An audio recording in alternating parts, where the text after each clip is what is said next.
எல்லா வத்தலையும் போட்டுட்டு 2 நாள் தொடர்ந்து நல்ல வெயில் அடிச்சாலே போதுங்க.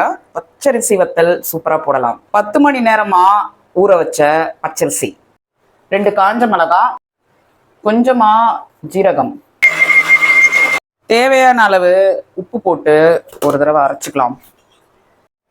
வத்தல் மாவோட பதம் இதுதான். இந்த மாதிரி ஒரு பானையில முக்கால்வாசி தண்ணி வச்சு, இட்லி துணி இருக்கு பார்த்தீங்களா, அதை நல்லா நம்ம இருக்க கட்டிடணும்.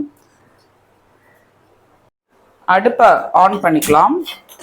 பாத்திரத்தில் இருக்க தண்ணி கொதிச்சதும் இந்த கப்பு சுடும். இதை பார்த்து எடுங்க. மெல்லிசா வத்தலை தேய்க்கணும். ரொம்பவும் மெல்லிசா தேய்க்கணும். பெருசா வேணும்னா பெருசா அப்படியே தேய்ச்சிட்டு இப்போ ஒரு கரண்டி வச்சு நம்ம இப்படியே சுற்றி எடுக்கணும். அப்படியே ஒன்று ஒன்றா நம்ம போட்டு உடனே எடுத்துடணும். இல்லை அப்படின்னா இது ரொம்ப ட்ரை ஆகிடும். இது கொஞ்சம் நேரம் தான் எடுக்கும் நம்மளுக்கு ஒன்று ஒன்றா போட்டு வரதுக்கு. இது பால்கனிலலாம் வெயில் அடிக்கும் பார்த்தீங்களா, அங்கே போட்டாலே இது காஞ்சிரும் 2 நாளில். ஆனால் அதுக்கப்புறம் நம்ம சூப்பராக வந்து இங்கே பாருங்க எப்படி இருக்குது பின்னாடி, பொரிச்சு சாப்பிடலாம். இந்த மாதிரி ஒரு வேட்டியில் ஒன்று ஒன்றா நம்ம அடுக்கணும்.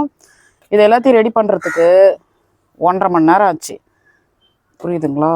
பார்த்து எடுக்கணும், இல்லைன்னா கையில் எடுக்கும் போதே கிழிஞ்சிரும். இந்த பாருங்க, இன்னும் 3 தட்டு இருக்கு. ஒரே நாளில் காஞ்சிரும். உங்கள் வீட்டில் மாடம், பால்கனி இதெல்லாம் இருந்தால் இந்த வத்தலை ஈஸியாக போடலாம். எனக்கு டைம் இருந்தது, நான் போட்டேன். இங்கே எப்படி சுள்ளுன்னு வெயில் அடிக்குது பாருங்க.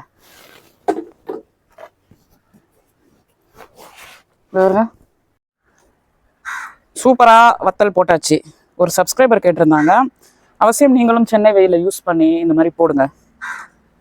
2 நாள் கழிச்சு தயாராகிடும். நிறைய வெரைட்டி ரைஸ்க்கு பொரிச்சு சாப்பிடலாம்.